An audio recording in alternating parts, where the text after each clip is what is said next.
దేవుని నామానికి వందనాలు. అందరు ప్రైజ్ లార్డ్. దేవుని యొక్క వాగ్దానం ఈరోజు చదువుకుందామండి.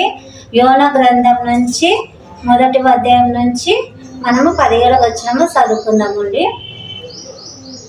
గొప్ప మచ్చరము ఒకటి యోనను మింగవలెనని యెహోవా నియమించి ఉండగా యోనా 3 దినములు ఆ మచ్చరం యొక్క కడుపులో నుండెను.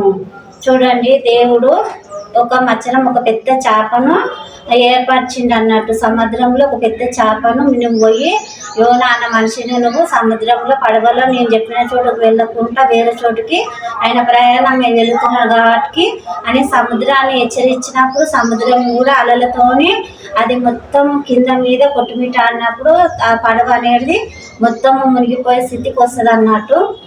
అప్పుడు ఆయనకు అర్థమైపోతుంది, నేను దేవుని మాట విననందుకు, నా జీవంగా యేసయ్య మాట విననందుకు, నేను తృణీకరించి నేను పోతున్నందుకు ఈ సముద్రము దేవుడు ఈ విధంగా చేసింది కాబట్టి నన్ను ఎత్తి నాకు నీళ్ళలో పడేయని చెప్పినప్పుడు ఈ వాక్యం అయితే కొన్ని మాటలు అయితే అందరికి తెలిసినవి కదా.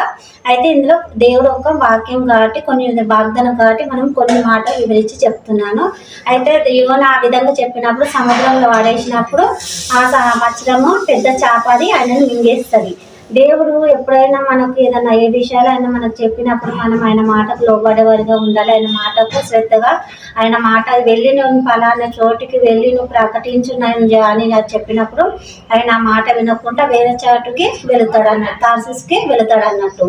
నినివే పట్టణానికి వెళ్ళి నేను చెప్పింది వాళ్ళందరికీ నువ్వు బోధించి నా వాక్యము నా మాటలు నేను చెప్పినవన్నీ చెప్పినప్పుడు అక్కడ వెళ్ళకుండా వేరే చోటుకి వెళ్తే చూడండి, దేవునికి కూడా చాలా కోపం వస్తుంది. దేవుడు మనం ఏదైతే మనకు చెప్పి ఏదైతే మనకి ఇచ్చిండో మనం అది దేవుని మాటను అనుసరించే వారు ఉండాలి. ఆయన తప్పించుకుని నువ్వు ఎక్కడికి వెళ్ళలేవు. ఎక్కడికి వెళ్ళినా కానీ నేను విడవాడు ఎడబాయాడు. దేవుడు నిన్ను ఏర్పరచుకున్నంటే నీకు ఏ స్థితిలో అయినా సరే నువ్వు తప్పించుకోవాలన్నా నువ్వు చెయ్యొద్దనుకున్నా నేను ఏదో విధంగా నేను ఆకర్షించుకుంటా, నేను ఏదో విధంగా నేను ఆడవచ్చుకుంటాడు, ఏదో విధంగా నేను ఆ చోటికి నీకు రప్పిస్తాడు, ఆ చోటి నుంచి రప్పించి నీతోనే చెప్పిస్తాడు. దేవుని యొక్క చిత్తం ఆ నిర్ణయం నీ పట్ల ఉంటే ఆ విధంగా దేవుడు జరిపించుకుంటాడు అన్నట్టు. దేవుని మాటకు మనము లోబడేవారు ఉండాలి. ఆయన మాటకు ఎదురు చూసేవారు ఉండాలి. ధైర్యం కోసం మనం ధైర్యం లేకపోతే ధైర్యం అడగల, ప్రార్థన చేయాలి.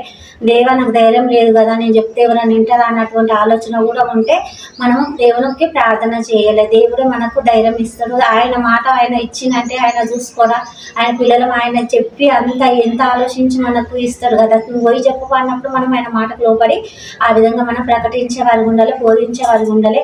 ఆ విషయాలలో ఎవరైనా సరే దేవునికి దేవుడు ఏదైనా నీ జీవితంలో చెప్పింది నువ్వు చేయకుండా నువ్వు దూరంగా నువ్వు ఉన్నవలే నువ్వు దూరంగా పారిపోతున్నావేమో, ఏ విషయంలో తప్పిపోయినావో నువ్వు తొలగిపోయినావో ఒక్కసారి జ్ఞాపకం చేసుకొని మళ్ళీ నువ్వు దేవుని తట్టుకు వస్తే దేవుడు నిన్ను మళ్ళీ నేను ఆశ్రయించి దీవిస్తాడు. నువ్వు యోనా వల్ల నువ్వు పిరికివాడిలా కాకుండా తప్పించుకోకుండా దేవుడు చెప్పిన ఒక మాటను లోబడి నువ్వు ఆశీర్వాదంగా దీవెనకరంగా మార్చబడాలని దేవుని యొక్క చిత్తము. ఈరోజు దేవుని యొక్క వాక్యము.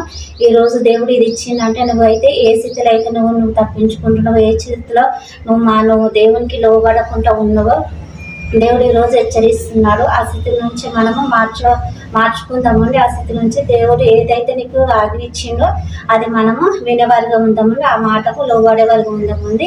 ఆ మాట మనము చేసేవారిగా ఉందామండి. ఒక వాక్యము వాగ్దానము విన్న కుటుంబాలకు మీ జీవితాలకు మెండైన దీవెన ఆశీర్వాదం ఉండాలని కోరుకుంటున్నాను. ఈ యొక్క వాక్యము దేవుడు దీవించి ఆశ్రయించును గాక. ఆమేన్.